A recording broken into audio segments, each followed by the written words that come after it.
देखो 3 डायमेंशंस कौन कौन से होते हैं पहले तुम्हें ये पता होना चाहिए। देखो 2 डायमेंशन आज तक तुमने पढ़ा है, एक्स एक्सिस कोई वाई एक्सिस से रिलेटेड। आज हम 3 डायमेंशन के बारे में पढ़ेंगे। जैसे हमारे पास ये जो रूम है ये 3 डायमेंशन में है, क्यों? क्योंकि इसकी कोई लेंथ है, इसकी कोई ब्रेड्थ है और इसकी कोई हाइट भी है। तो ये अपने आप में क्या है? 3 डायमेंशन मींस क्योंकि कोई एक्स एक्सिस को शो कर रहा है, कोई वाई एक्सिस को शो कर रहा है और किसको शो कर रहा है? कोई जेड एक्सिस को। अगर इसमें मैं कोई जनरली अगर कोई एक पॉइंट ले लूं, अब ये मैंने कोई पॉइंट लिया, अगर मैं इस पॉइंट से परपेंडिकुलर ड्रॉ करूं on all the 3 axis means x axis पे भी, वाई एक्सिस पे भी और जेड एक्सिस पे भी, तब मुझे इस पॉइंट P के कोई कोऑर्डिनेट्स पता चलेंगे। और ये वाला जो P पॉइंट है फिर ओरिजिन के साथ कोई ना कोई एंगल तो बना रहा होगा। ये P पॉइंट की जो ओरिजिन के साथ जो लाइन बन रही होगी, उस ओरिजिन से कनेक्टेड लाइन के बीच और एक्स एक्सिस के बीच कोई ना कोई एंगल बनेगा। उस एंगल को नाम देंगे हम अल्फा, और यही ओपी लाइन वाई एक्सिस के साथ जो एंगल बनाएगी उस एंगल को नाम देंगे हम बीटा। यही पी लाइन जेड एक्सिस के साथ जो एंगल बनाएगी उसको हम नाम देंगे गामा। ठीक है, और इन एंगल्स की जब हम मेजरमेंट करते हैं यूजिंग कोस, तो कोस अल्फा बनेगा, वो कोई कोस बीटा बनेगा, और क्या बनेगा? कोस ऑफ गामा बनेगा। ये cos alpha, cos beta, cos gamma जो होंगे उनको बोला जाता है डायरेक्शन, क्योंकि हमें ये डायरेक्शन देंगे तो इसीलिए इनको क्या बोला जाता है? Direction. Cosines of A line, कौन सी लाइन के हैं ये? ओपी के हैं, तो ऑफ लाइन ओपी। ठीक है, इनको हम क्या बोलते हैं? Direction cosines of A line OP, जिसमें हम कोस अल्फा को लिख सकते हैं किसी एल से, कोस बीटा को हम लिख सकते हैं किसी एन से, कोस गामा को हम लिख सकते हैं किसी एन से। ठीक है, और जो ए बी सी होते हैं वो हमारे पास एक तरीके से डायरेक्शन रेशियोज बताते हैं किसी भी लाइन के। कौन सी लाइन के? ऑफ ओपी लाइन, मतलब कि उनके कोऑर्डिनेट्स टाइप की वैल्यूज को। जैसे अब हमने एक पॉइंट तो ओरिजिन ले लिया और एक हमने कोई पॉइंट P ले लिया, तो अगर मुझे किसी ओपी लाइन के डायरेक्शन रेशियोज चाहिए तो P के कोऑर्डिनेट्स में से जब हम उस O के कोऑर्डिनेट्स को माइनस करके जो हमारे पास रिजल्ट बनता है वो मुझे वैल्यू किसकी देगा? डायरेक्शन रेशियोज की। उसको हम बोलते हैं डायरेक्शन रेशियोज की। उससे हमें ये पता चलता है कि लाइन जा किस तरफ रही है, कितने डिस्टेंस में जा रही है, किस तरफ जा रही है वो तो मुझे एंगल से पता चलेगा, लेकिन वो लाइन गई कितनी वो मुझे डायरेक्शन रेशियो से पता चलेगा। ठीक है, मतलब उसकी लेंथ से रिलेटेड जो कॉन्सेप्ट है वो मुझे डायरेक्शन रेशियो देगा, और किस डायरेक्शन में जा रही है वो लाइन, एक्स एक्सिस या वाई एक्सिस या जेड एक्सिस के अकॉर्डिंग, वो मुझे किससे पता चलेगा? डायरेक्शन कोसाइन से। ठीक है, अगर वो पॉइंट कोई P, जैसे मान लो मैं यहाँ पर तो ओपी लाइन की बात करूं जिसमें O ओरिजिन है, कोई P कोई एक पर्टिकुलर पॉइंट है, अगर मैं O कोई ओरिजिन ना लेके कोई, अगर मैं AB लाइन की बात करूं तो मैं करूंगी कैसे उसको सॉल्व कि B के कोऑर्डिनेट्स में से माइनस कर दूंगी A के कोऑर्डिनेट्स को, तो वो मेरे पास direction ratios of line AB आ जाएंगे। ठीक है, फिर हम बात करते हैं इसमें नेक्स्ट कि अगर मुझे कोई 2 पॉइंट्स के बीच का डायरेक्ट डिस्टेंस निकालना हो, कि अगर मेरे पास कोई एक पॉइंट A है, कोई दूसरा पॉइंट है मेरे पास B, अगर मुझे इन दोनों पॉइंट्स के बीच में डिस्टेंस निकालना है, जब A के हमारे पास कोई कोऑर्डिनेट्स है x1 y1 z1 और B के हमारे पास अगर कोई कोऑर्डिनेट्स है x2 y2 और z2, तो अगर मुझे A और B के बीच का डिस्टेंस निकालना है तो मैं डिस्टेंस फॉर्मूले का यूज करूंगी। डिस्टेंस फॉर्मूला क्या कहता है कि पहले मैं एक x कोऑर्डिनेट को दूसरे x कोऑर्डिनेट से डिस्टेंस बताऊं, मतलब x2 माइनस x1 का whole square plus y2 minus y1 का होल स्क्वायर। पहले जब 2 डायमेंशन करते थे तो सिर्फ इतना पड़ा हुआ है, 3 डायमेंशन में साथ में z कोऑर्डिनेट भी जुड़ गया, तो क्या आएगा? z2 माइनस z1 का होल स्क्वायर भी आ गया।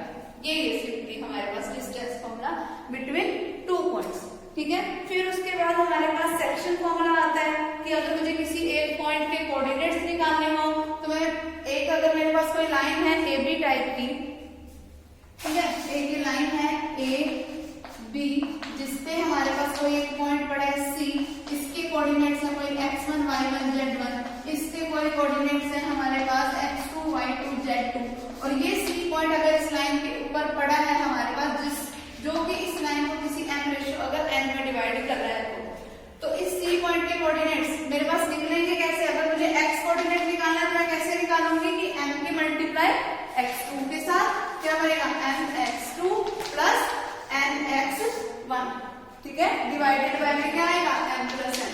y किसके इक्वल होगा my2 plus ny1 by m plus n। z किसके इक्वल होगा mz2, साथ में अब ये वाली चीज हो रही है ना, plus nz1 divided by m plus n। और अगर यही C पॉइंट इसके मिड में होता तो रेशियो क्या हो जाता 1:1 का, तब हमारे पास वो मिड पॉइंट फॉर्मूला बन जाता, तब x इसके इक्वल होता x1 plus x2 divided by 2 के, y किसके इक्वल होता y1 plus y2 divided by 2 के, z किसके इक्वल होता तब z1 plus z2 divided by 2 के, ठीक है।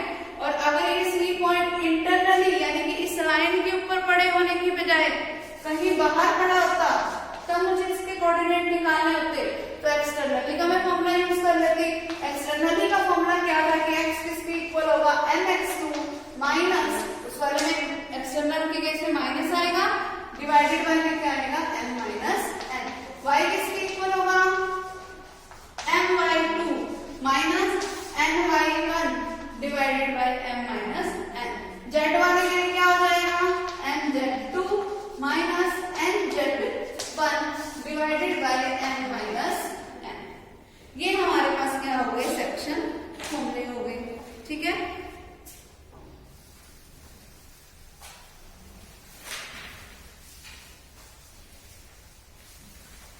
ये वैसे सारा तुम्हारा +1 में भी आ चुका है, डायरेक्शन को साइन और रेशियोज भी आए थे +1 में। देखो अब नेक्स्ट हमारे पास क्या है, base vector and position vectors. देखो बेस वेक्टर और पोजीशन वेक्टर्स क्या होंगे, जो x एक्सिस को शो करेगा या y एक्सिस को शो करेगा वो अपने आप में बेस वेक्टर्स बनते जाएंगे। कि अगर OX लाइन की बात करूं मैं, देखो हमारे पास कोई ऐसा कुछ बनेगा, ये हमारे पास कोई x एक्सिस, ये हमारे पास कोई y एक्सिस और ये हमारे पास कोई z एक्सिस, ऐसा कुछ बनेगा जो OX लाइन का वेक्टर शो करेगा, सिर्फ सिंपली OX। अब x लाइन के ऊपर तुम्हें पता है कि y और z क्या होगा 0, तो जो xi क्या होएगा वो बेस वेक्टर होएगा, मतलब जो बेसिक जिससे आपका सारा कुछ ड्रॉ करेंगे, ठीक है।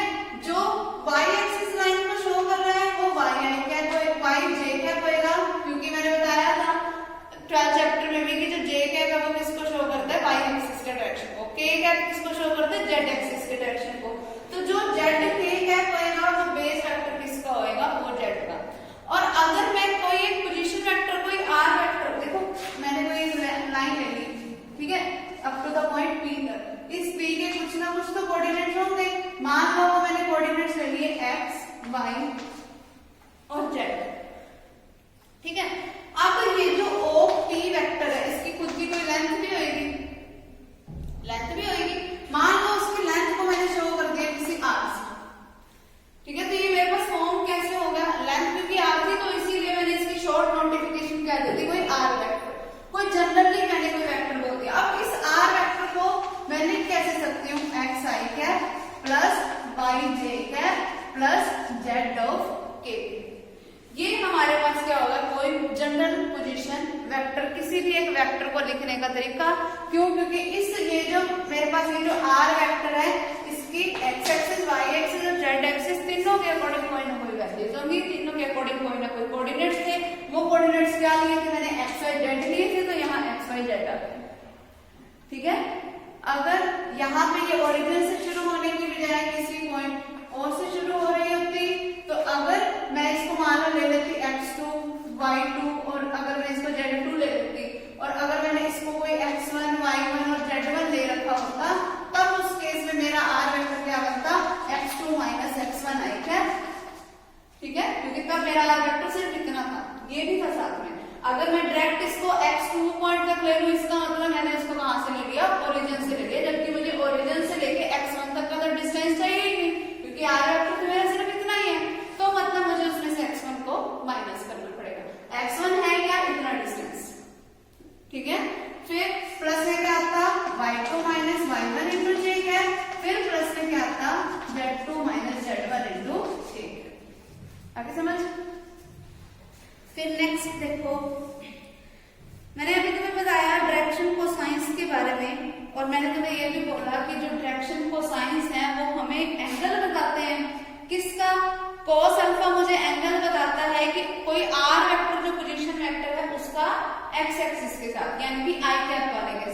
है ना।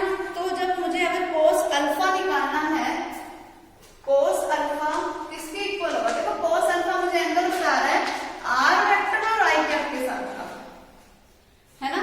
तो मैं cos अल्फा को निकालूंगी कैसे? एंगल निकालने का तरीका क्या होता है कि उन दोनों की डॉट प्रोडक्ट करवा दो और डिवाइड बाय किससे हो जाएगा? उसके मैग्नीट्यूड से। पिछले एक्सरसाइज में हमने, पिछले चैप्टर में हमने ये फॉर्मूला पढ़ा है कि अगर मुझे कोई दो वेक्टर्स के बीच में एंगल निकालना हो, फॉर्मूला देखो ये वाला रिवाइज करवा देती हूँ कि a डॉट b है ना, वो किसके इक्वल होता है? Magnitude of a into magnitude of b into cos of theta. तो थीटा निकालने का तरीका क्या है कि cos थीटा किसके इक्वल हो? कि मैं उन्हीं दोनों की करा दूं डॉट प्रोडक्ट और डिवाइडेड बाय में उन्हीं दोनों का मैग्नीट्यूड। अब मुझे अल्फा अगर एंगल निकालना है, अल्फा एंगल था किसके बीच का? r वेक्टर और x एक्सिस के बीच का, इसीलिए मैंने क्या लिया? आगे समझ। तो cos ऑफ अल्फा मेरे पास क्या हो गया? r vector dot x axis. देखो अगर r वेक्टर हमारे पास ये वाला है, r वेक्टर है हमारे पास xi plus yj plus zk cap, और मुझे इसकी डॉट प्रोडक्ट करवानी है r वेक्टर की i कैप के साथ, यानी कि इस सारे की डॉट प्रोडक्ट करवानी है मुझे i कैप के साथ। ये हो गया। जब भी हम डॉट प्रोडक्ट करवाते हैं तो मैंने तुम्हें बताया था डॉट प्रोडक्ट के केस में कि i कैप वाला i कैप से मल्टीप्लाई होगा, j वाला j से, k वाला k से। यहाँ पे j k नहीं है तो मैं इसमें 0j प्लस 0k भी लिख सकती हूँ, कोई फर्क नहीं पड़ेगा। ठीक है। अब i भी i के साथ कराओ, क्या आएगा? x इंटू में इसका कोएफिशिएंट क्या है? 1, तो सिंपली क्या आएगा? x। j की j के साथ कराओगे, y की 0 के साथ 0, z की 0 के साथ 0, तो प्लस में 0 0 भी आएंगे। अब x में हम 0 0 को ऐड करोगे तो z तो सिर्फ x ही बचेगा। इसका मतलब r vector dot i cap की वैल्यू क्या आ गई? x। और cos अल्फा, इसका मतलब यहाँ पर क्या बन गया? x divided by magnitude of r vector की अगर मैं बात करूं, देखो अगर r वेक्टर इक्वल्स टू है xi plus yj plus zk है, तो मैग्नीट्यूड ऑफ r वेक्टर क्या बन गया मेरे पास? Under the root of i cap के कोएफिशिएंट का square, x square plus y square plus z square. तो मतलब इसकी वैल्यू क्या है? Under the root of x square plus y square plus z square into में अंडर द रूट इनटू में क्या है? Magnitude of i cap. Magnitude of i cap का मतलब क्या हुआ? Magnitude of 1 into i cap plus 0 j cap plus 0 k cap. अब अपने आप में ये कंप्लीट वेक्टर बन गया ना j कैप k कैप लगाने से। तो अब अगर मैं इसका मैग्नीट्यूड लूं तो क्या होता है? Under the root of i cap के कोएफिशिएंट का स्क्वायर, वो क्या होगा? 1 का स्क्वायर प्लस 0 का स्क्वायर प्लस 0 का स्क्वायर। तो क्या है सॉल्व करके? 1। इसका मैंने वैसे तुम्हें पिछले चैप्टर में डायरेक्ट रिजल्ट भी बताया था कि मैग्नीट्यूड ऑफ i कैप भी 1 के इक्वल होता है, मैग्नीट्यूड ऑफ j कैप भी 1 के इक्वल होता है और मैग्नीट्यूड ऑफ k कैप भी 1 के इक्वल होता है। तो मैं डायरेक्ट भी इसको 1 पुट कर सकती हूँ। तो cos अल्फा की इसका मतलब मेरे पास वैल्यू क्या आ गई? x by root of x square plus y square plus z square. ठीक है। cos अल्फा की वैल्यू ये आई है। cos अल्फा मींस जिसको मैंने नाम क्या दिया था? f। ठीक है। f की इसका मतलब वैल्यू ये है। फिर उसी तरीके से अगर मैं n की यानी कि cos ऑफ बीटा की वैल्यू निकालूं, देखो जब यहाँ x एक्सिस के साथ मैं एंगल ले रही थी तो मेरे पास ऊपर आया था x। अब मैं एंगल किसके साथ ले रही हूँ? y एक्सिस के साथ, तो इसका मतलब ऊपर सिर्फ y आएगा और नीचे वाली सेम। ठीक है। फिर जब मैं z एक्सिस के साथ एंगल लूंगी जिसको मैंने नाम क्या दे रखा है? n, तब ऊपर सिर्फ z आ जाएगा और नीचे वाली वैल्यू सेम। अभी समझ क्लियर है? फिर उसके बाद देखो अब मेरे पास l, m और n की सारी वैल्यूज तो आ गई। अब अगर मैं इनको ऐड करके देखो इन्हीं से मैं सारे और रिजल्ट भी बना रही हूँ। अगर मैं इन्हीं को ऐड भी करके देख लूं, देखो l square plus m square plus अगर मैं n स्क्वायर करके देखूं तो क्या बनेगा? n की वैल्यू क्या है? x by root of x square plus y square plus z square और इसका होल स्क्वायर प्लस n की वैल्यू क्या है? y by root of x square plus y square plus z square और इसका होल स्क्वायर। n की value क्या है? z by root of x square plus y square plus z square और इस पूरे का होल स्क्वायर। अब स्क्वायरिंग करो, इसकी स्क्वायरिंग क्या आएगी? x square. इसकी स्क्वायरिंग आएगी तो स्क्वायर से स्क्वायर रूट कैंसिल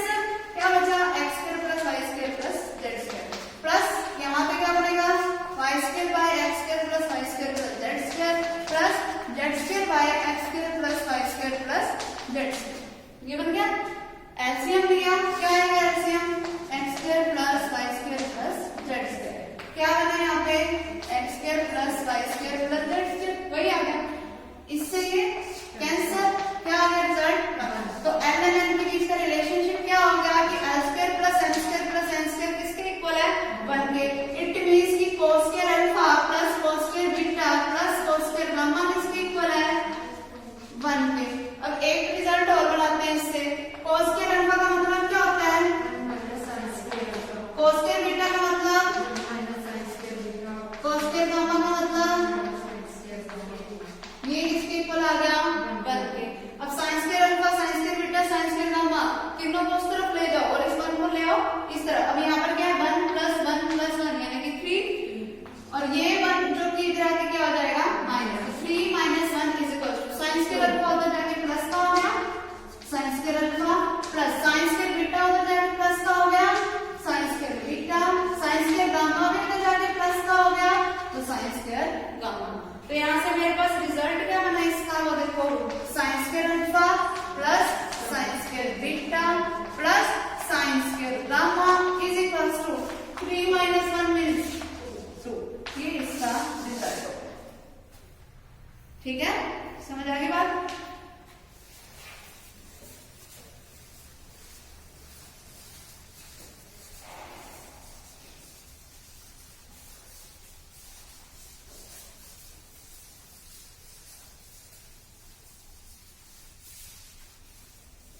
नेक्स्ट देखो,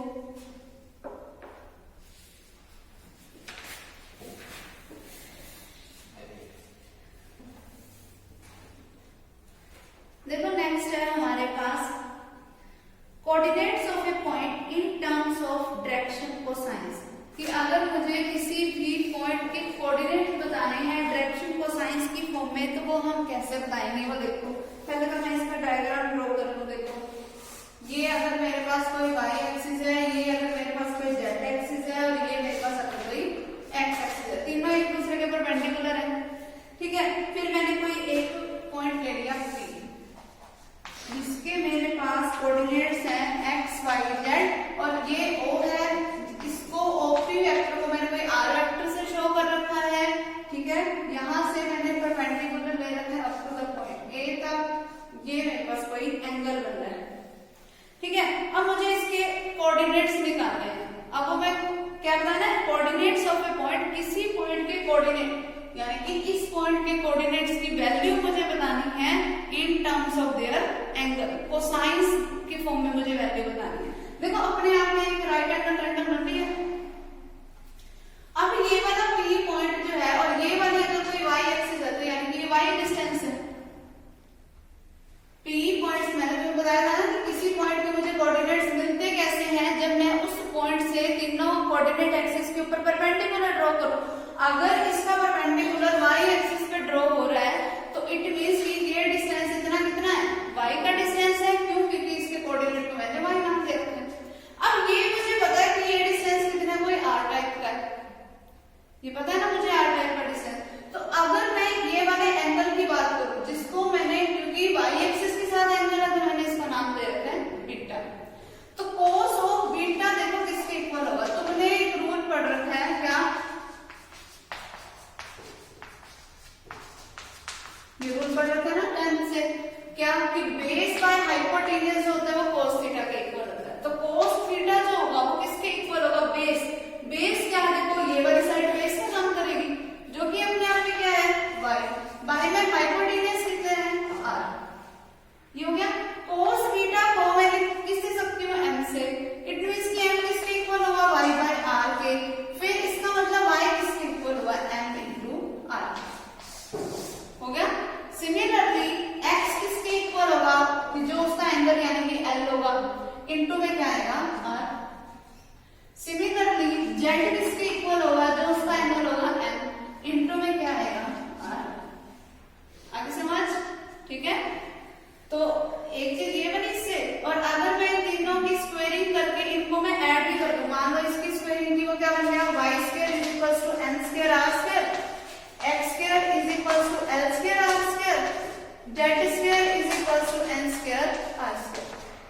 तीनों को ऐड किया मैंने, क्या बन गया, x square plus y square plus z square is equal to, add करोगे n square r square plus N square R square plus N square R square. Common क्या आ रहा है? आर स्क्वायर कॉमन ले लिया, अंदर क्या बचा? N square plus N square plus N square. इन तीनों का स्क्वायर का टोटल अभी मैंने 1 के इक्वल निकाला था ना, ठीक है। तो इसको यानी कि मैं किससे रिप्लेस कर सकती हूँ? 1 से। तो ये क्या बन गया? Is equals to simply R square. तो आर स्क्वायर का डायरेक्ट रिजल्ट क्या बन गया? X square plus Y square plus Z square, ठीक है। ये भी हम लिख सकते हैं। फिर उसके बाद देखो नेक्स्ट हमारे पास क्या आता है। देखो मैंने तुम्हें ना अभी एक रिलेशनशिप बताया था कि ना जो कोस square alpha plus cos square beta plus cos square gamma जो है ना वो 1 के इक्वल है। अभी बताया था ये रिलेशनशिप, ठीक है। अब ये तो रिलेशनशिप तब था कि जब वो ओपी वाली लाइन एक्स एक्सिस का कोई अल्फा बीटा और गामा एंगल बना रही है एक्स वाई और जेड के साथ, है ना। अब ऐसा भी तो हो सकता है किसी एक पर्टिकुलर केस में जब वो जो एंगल बन रहे हैं वो तीनों एंगल क्या हो? सेम हो। मतलब ऐसा केस हम डिस्कस कर रहे हैं जब अल्फा बीटा और गामा तीनों की वैल्यू क्या हो? सेम हो, जिसको हम लिखते किससे हैं? Equally inclined. इक्वली इंक्लाइंड का मतलब होता है कि वो सेम एंगल बनाते हुए जा रही है। इंक्लाइंड वर्ड का मतलब तुम उससे बता सकते हो कि जैसे वो तुमने 10th क्लास में पढ़ा था ना एंगल ऑफ इंक्लाइनेशन, याद है? एंगल ऑफ इंक्लाइनेशन का मतलब यही होता है कि जो वो जिस एंगल के साथ बेस के साथ जो एंगल बनाता है, अब उसने क्या हो गया? Equally incline. अब बेस वाली लाइन तो किसी भी ओपी लाइन के लिए तीनों काम कर रही है, एक्स भी बेस लाइन का काम कर रहा है, वाई भी और जेड भी, तीनों ही कोऑर्डिनेट एक्सिस है हमारे पास, ठीक है। तो इक्वली इंक्लाइन का मतलब क्या हुआ? कि जब वो तीनों के साथ सेम एंगल बना रही है, मतलब अल्फा बीटा गामा तीनों क्या हो? सेम हो। अगर तीनों एंगल सेम है तो मैं हर जगह पे उसको रिप्लेस करके अल्फा लिख सकती हूँ। तो क्या बनेगा? Cos square alpha plus cos square alpha plus cos square alpha is equals to क्या आएगा? 1 के। जब अल्फा बीटा गामा तीनों सेम है तो ये क्या बन गया? 3 times of cos square alpha किसके इक्वल आया? 1 के। क्या बना यहाँ से कि कोस स्क्वायर अल्फा किसके इक्वल आया? 1/3 के। तो कोस अल्फा किसके इक्वल आया? 1/3। अभी समझ? तो इसका मतलब कोस अल्फा भी 1/√3 होगा, कोस बीटा भी 1/√3 होगा और कोस गामा भी 1/√3 होगा। आगे समझ? नेक्स्ट क्या है हमारे पास वो देखो। नेक्स्ट है हमारे पास डायरेक्शन रेशियोज। देखो वैसे मैं डायरेक्शन रेशियोज बता चुकी हूँ मैं कि ए बी और सी जो होते हैं वही डायरेक्शन रेशियोज का काम करते हैं। और ना अगर इन डायरेक्शन रेशियोज का अगर हम डायरेक्शन को साइंस के साथ जो रेशियो लेते हैं ना वो हमेशा सेम प्रोपोर्शन में होता है, मतलब सेम रेशियोज की वैल्यू देगा। कि चाहे तुम L/A कर लो, M/B कर लो, चाहे N/C कर लो, हमेशा उसका रिजल्ट क्या होगा? सेम होगा। और उसका रिजल्ट सेम होता है एक्चुअल में किस वे में है? एक चीज तो ये L/A हमेशा इक्वल्स टू होगा M/B के इक्वल्स टू होगा N/C के। पहली चीज तो ये। दूसरी चीज, अब देखो ये तीनों अगर सेम है तो कोई ना कोई पर्टिकुलर वैल्यू तो देंगे। अब वो पर्टिकुलर वैल्यू जो होती है ना वो इक्वल्स टू होती है √2। पहले ऊपर जो न्यूमरेटर के जो कोफिशिएंट्स है ना उनका स्क्वायर का एडिशन कर दो, डिवाइडेड बाय में नीचे क्या आएगा? √A² plus B² plus C² और साथ में क्या आएगा? प्लस माइनस की वैल्यू पॉजिटिव भी हो सकती है नेगेटिव भी हो सकती है। पॉजिटिव नेगेटिव का साइन मैंने इसलिए लगाया कि जब एंगल एक्यूट टाइप का होगा तब हमारे पास रिजल्ट पॉजिटिव आएगा, क्योंकि फर्स्ट क्वाड्रेंट में तो सारी वैल्यूज क्या होती है? एक्यूट मतलब 90 से छोटे वाला एंगल, और फर्स्ट क्वाड्रेंट में सारे की सारी वैल्यूज क्या होंगी? पॉजिटिव आएंगी, तब तो पॉजिटिव रिजल्ट आएगा। लेकिन जब एंगल कहीं पे ऑब्ट्यूज बन गया तो वो हमारे पास रिजल्ट नेगेटिव भी बन सकता है, ठीक है। तो इसके लिए हमने नेगेटिव भी लगाया साथ। अब ये इनका रेशियो किसी ना किसी कांस्टेंट क्वांटिटी के इक्वल होता है, वो कांस्टेंट क्वांटिटी को निकाल सकते हैं इस तरीके से। अब देखो तुम्हें पता है कि L² plus M² plus N² तो 1 के इक्वल होता है। 1 का रूट क्या आएगा? 1। इट मींस कि L/A जो है वो इक्वल्स टू क्या आएगा? Plus minus 1/√A² plus B² plus C²। अगर चारों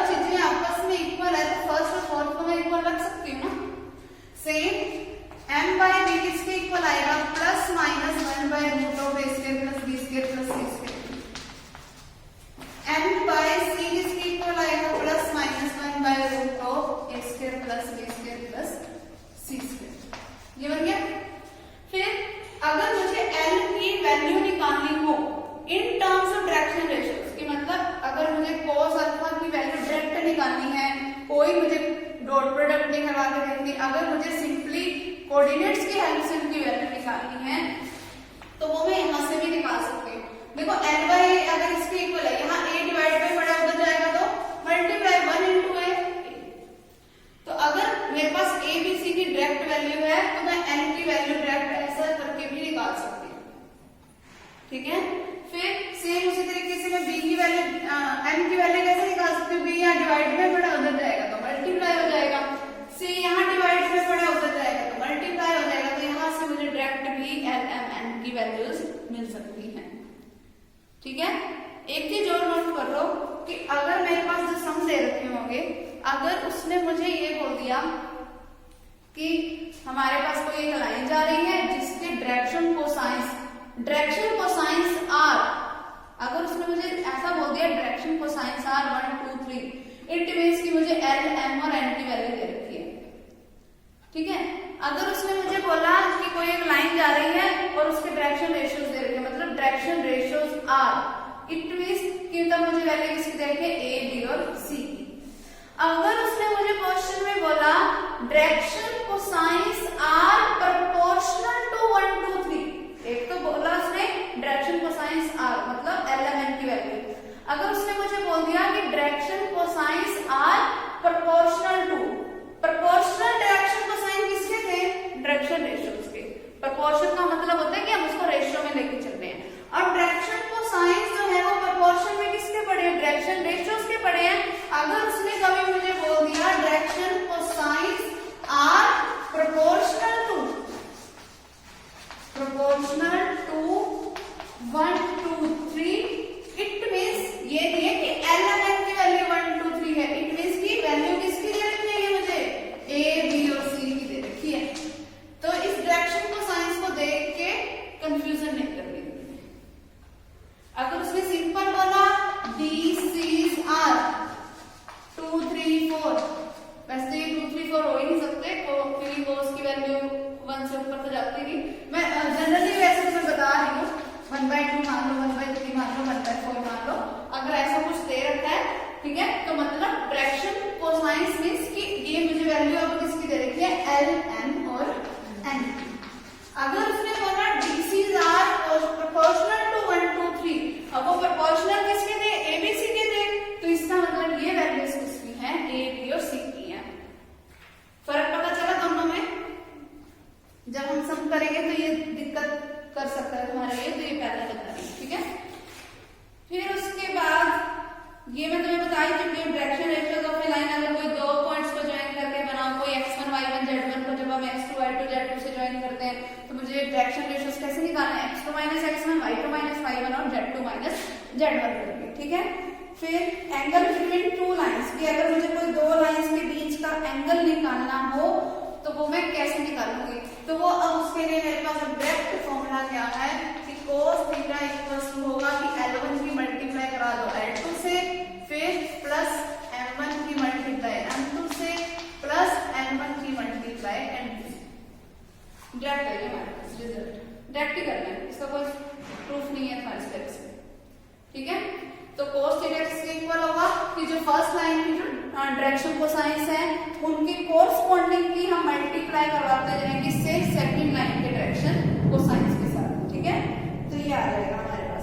फिर उसके बाद इसकी एक करिटरी भी है कि अगर मुझे इसको किसकी फॉर्म में लिखना हो, डायरेक्शन रेशियोज की फॉर्म में, क्योंकि कई बार ऐसा होता है ना कि तुम्हें डायरेक्शन रेशियोज दे रखे हो और तुम्हें बोल दिया एंगल निकालो, ठीक है। तो हमारे पास तो ये फॉर्मूला कोसाइंस है, तो अगर मुझे डायरेक्ट फॉर्मूला तब यूज करना हो तो वो देखो कैसे करोगे कि तब उस केस में कि cos थीटा किसके इक्वल होगा, देखो L1 मैंने बोला direction cosines of first line, कौन सा डायरेक्शन कोसाइन, A टाइप की फॉर्मूला, x एक्सिस टाइप की फॉर्मूला, ठीक है। अब देखो अगर L इसके इक्वल है a/√a² + b² + c², first line के लिए L1 की वैल्यू क्या होगी, a1/√a1² + b1² + c1², है ना। L2 की वैल्यू क्या होगी, a2/√a2² + b2² + c2² के, प्लस M1 M1 की वैल्यू b1/√a1² + b1² + c1² into b2/√a2² by root of a2 square plus b2 square plus c2 square. ठीक है, फिर प्लस में क्या आएगा, c1 by root of a1 square plus b1 square plus c1 square into में n2, जिसका मतलब क्या हुआ, c2 by a2 square plus b2 square plus c2 square. ठीक है, अब देख लो आपस में चाहे मुझे मल्टीप्लिकेशन करानी है लेकिन सबका बेस सेम है, तो मैं इनका सिंपली एलसीएम ले सकती हूँ। इन सबका एलसीएम क्या आएगा, under the root of a1 square plus b1 square plus c1 square into root of a2 square plus b2 square plus c2 square. ठीक है, और ऊपर क्या बनेगा, a1 a2 plus b1 b2 plus c1 c2। तो अगर मुझे कभी भी दो लाइनों के बीच में डायरेक्ट एंगल मुझे निकालना है, जब मुझे उनके डायरेक्शन रेशियोज दे रखे हैं, तो मैं इस फॉर्मूले का यूज करूंगी। ठीक है, और अगर डायरेक्शन कोसाइंस दे रखी है तो मैं सिंपली ये फॉर्मूला यूज कर दूंगी। ठीक है, फिर देखो, अगर condition that the lines are perpendicular, अगर दोनों लाइनें एक दूसरे के परपेंडिकुलर हैं, तो परपेंडिकुलर में एंगल क्या है, 90 डिग्री, यानी कि यहाँ पर cos ऑफ क्या बनेगा, 90, cos 90 की वैल्यू क्या होती है, 0। तो इसका मतलब क्या हुआ, तब उस केस में L1 L2 plus M1 M2 plus N1 N2 किसके इक्वल होगा, 0। ठीक है, सेम उस तरीके से तब यहाँ पर ये 0 आएगा, और 0 के इक्वल में अगर ये सारी क्वांटिटी पड़ेगी, डिवाइड वाली क्वांटिटी उधर 0 के साथ जाके मल्टीप्लाई होगी तो खत्म ही हो जाएगी। तो मैं यहाँ से क्या बोलूंगी, अगर दो लाइनें एक दूसरे के परपेंडिकुलर हैं, तो a1 a2 plus b1 b2 plus c1 c2 किसके इक्वल होगा, 0। आगे समझ क्लियर, ये वाली उधर जाके 0 से मल्टीप्लाई होगी, इसीलिए सिर्फ यही बच जाएगा। ठीक है, फिर नेक्स्ट, अगर दोनों लाइनें एक दूसरे के पैरेलल हैं, अगर दोनों लाइनें एक दूसरे के पैरेलल हैं मींस कि एंगल सेम बन रहे हैं, एंगल सेम मींस कि L1 किसके इक्वल है, L2 के, M1 किसके इक्वल है, M2 के, और N1 किसके इक्वल है, N2 के। तब हमारे पास उनका जो रेशियो होगा वो क्या होगा, same, means a1 by a2 equals to b1 by b2 होगा, equals to c1 bye c2 होगा। आगे समझ, ठीक है, तो ये इसका बेसिक हो गया। अब नेक्स्ट हम अपनी एक्सरसाइज के साथ स्टार्ट करेंगे। ठीक है, और अगर करना चाहो कोई एक आधा सम तो